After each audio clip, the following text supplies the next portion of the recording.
What I'm gonna do next is gonna be creating a little rainbow that I want to place here within the building. So I'm gonna go here on the side of my canvas and I'm gonna start by creating a circle where I'm gonna apply a gradient within.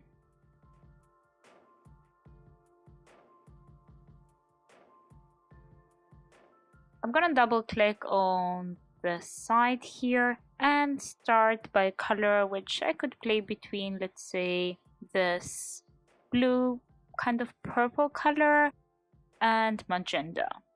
That can be the first color of the rainbow.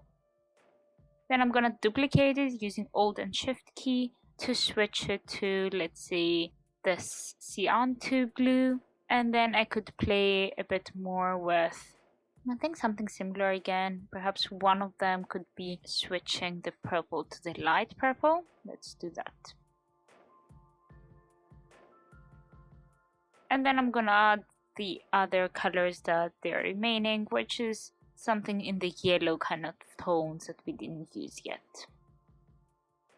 Great, so I have these 3 little circles now, and what I'm gonna do is grab them and duplicate them and rotating them. Rotating also each of one of them individually. That is gonna help me now to blend the last one with the first one, the second with the one to the last one, and so on. What I'm gonna do next will be grabbing one of the circles, adding it in the middle, scaling it up till it reaches the middle of this little circle. I'm gonna add a line, an outline, so I can see what's happening. Copy and paste it in place with Command F to paste it in place, scale it up, and so on. So I want to create the paths that they're going to be connecting the circles on this line. I don't really need now the whole circle, I just need half to create a rainbow. With my right arrow, I selected the points and I pressed backspace in order to delete them. I'm going to remove from all of them both the fill and the stroke, and I'm going to start blending shape by shape using the path as a guide. You see now we only have few circles, but we are gonna go ahead and increase the steps. So I'm gonna grab all of them, double click on the blend tool, change the steps, add perhaps like 500. Let's have a look on how it looks like. That looks quite interesting.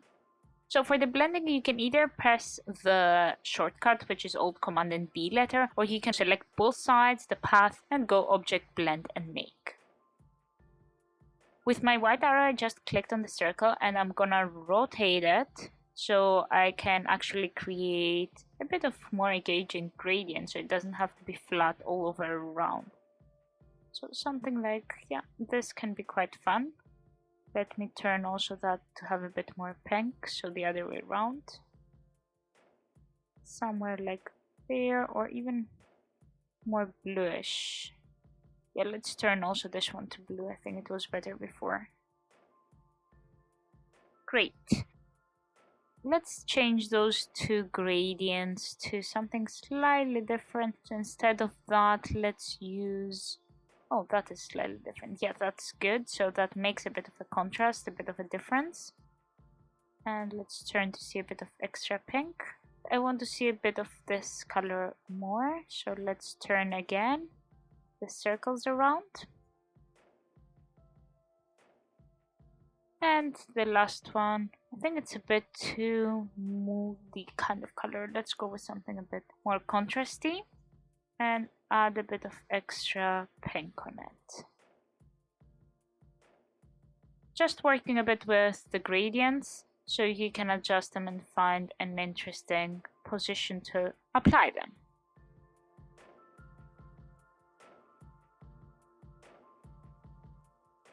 Let's have a look on how it would look like with the orange on the inside. Yeah, I think it works way better. It adds more contrast.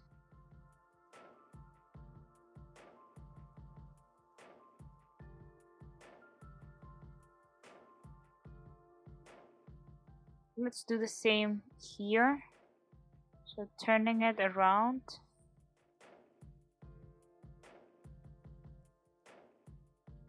That feels quite good. That feels like a rainbowy kind of effect. The next step will be to grab this rainbow, group it, and I'm gonna bring it here to try and put it within the building. And within the building, it's just a matter of arranging which shapes are gonna be the front and which ones at the back. I'm gonna grab all those three shapes, group them, and having this selected, holding the shift key down, I will select all of the other shapes, and you see, since I had the other ones on the selections, it's gonna deselect them, so I can select the rest of the building and group it as well. Bringing the shape there and the building at the front, and here we go, it's already inside the building. One thing that's remaining now is to adjust its perspective. It feels quite flat at the front while everything has perspective. I'm gonna go ahead and grab from here the live transformation tool and this option of the free distort in order to adjust a bit the distortions. So it's gonna be bigger here at the front and smaller at the back. So you can follow a bit also the perspective of the building itself in order to understand what is the right perspective that you should follow. Let's undo that and go again and try it, since we stretched it quite a lot and we created huge gaps between our shapes, which don't feel as great. So let's adjust it a tiny bit less. I think it was too much stretching. Yeah, we just need a tiny bit to give it a bit of perspective without stretching too much any of the points. I think that is starting getting weird now. Undo that part. Perfect. Let's have a look what happens if I move still a bit that one. I think we are good there. It gives already a bit of a perspective and it makes the building look quite interesting. I'm gonna make it a bit smaller so we can see a bit of the edge here and indicate that it's within the building. Let's add some extra kind of decorations to the composition. I'm gonna go ahead and delete that. We don't need it anymore and it takes too much of the space of the memory of our computer. And I'm gonna add actually a shadow now that I see that. I want the shadow for the building here. You can use also the perspective grid tool if you want to, but I found it quite easy to follow the perspective that we had in order to manually create this shadow here. I think that's a nice addition. It makes it look even more three-dimensional. I'm gonna make the pavement here at the back a bit shorter. So let's go ahead and create a few extra elements. I'm gonna start by creating some clouds. I'm gonna make them actually 3D. I'm gonna start by creating some circles, which then I'm gonna combine before I extrude my object. And as we saw also on another practical phase, we can just use the circles, duplicate them to create some little clouds. As simple as that. Let's do another like smaller perhaps cloud. I'm grabbing the same circles and just rearranging them.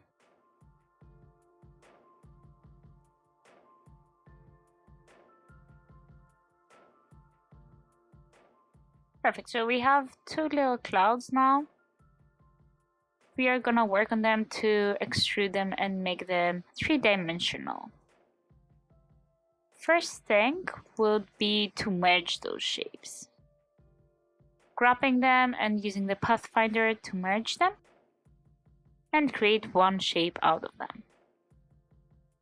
I'm gonna make them something a bit bright like purple so they stand out compared to the rest. I'm gonna grab both the shapes and go to Effect, 3D, Extrude and Bevel.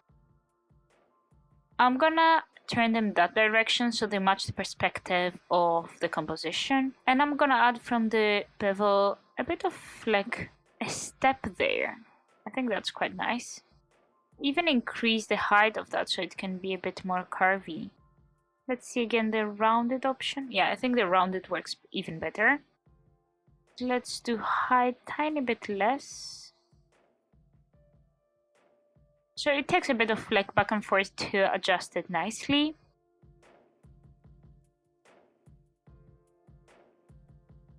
I'm gonna change to custom the shading. I think that's quite nice actually, the pinkish. And press OK to apply the transformation.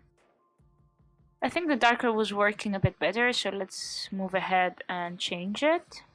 And bring our clouds in the composition.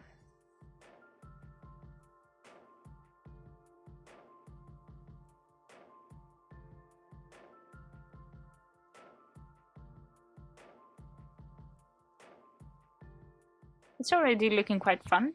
Be careful though when you're changing the dimensions, it might break a bit, as it happened with the smaller one. Nice. And I think I just need something else here on the corner. Let's do a little eye. I like eyes. I'm gonna lock everything and I'm gonna grab a circle, add it here, and add a little gradient, gray to white. Add also the inner part of the eye.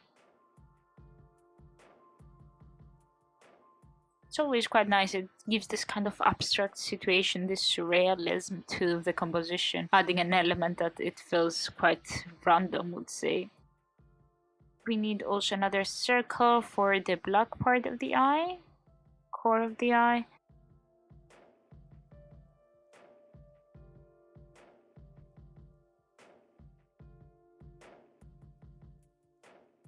Perhaps adding a bit of glossiness, so I'm gonna use my brush tool. I'm gonna use white color and add a little dot here and a line to bring the element of glossiness to that. Tiny bit thicker, so 1.5 perhaps. Yes, that feels quite nice. Great, so I'm gonna group those and rotate it slightly. And group the eye as well and rotate it perhaps somewhere there. Stretching it a bit, that feels quite fun.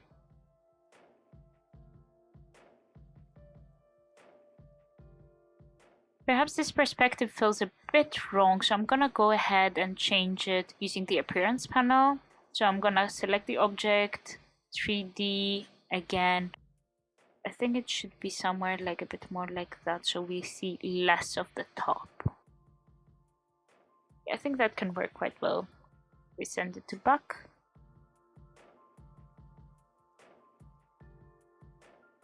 Here we have a bit of a gap, a bit of an issue.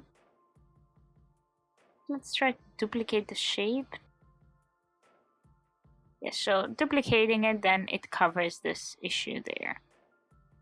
Sometimes you have to just kind of make it work in a sneaky way rather than seriously solving the issue.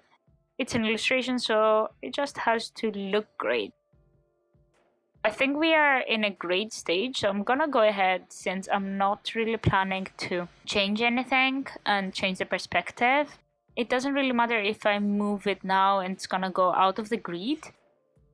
So I'm just gonna unlock everything. So object, unlock all, it's already unlocked. Wrap it and make it nice and big and reposition it at the center of my composition.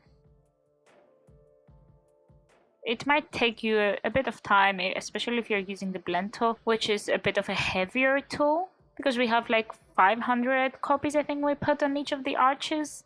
But yeah, be a bit patient.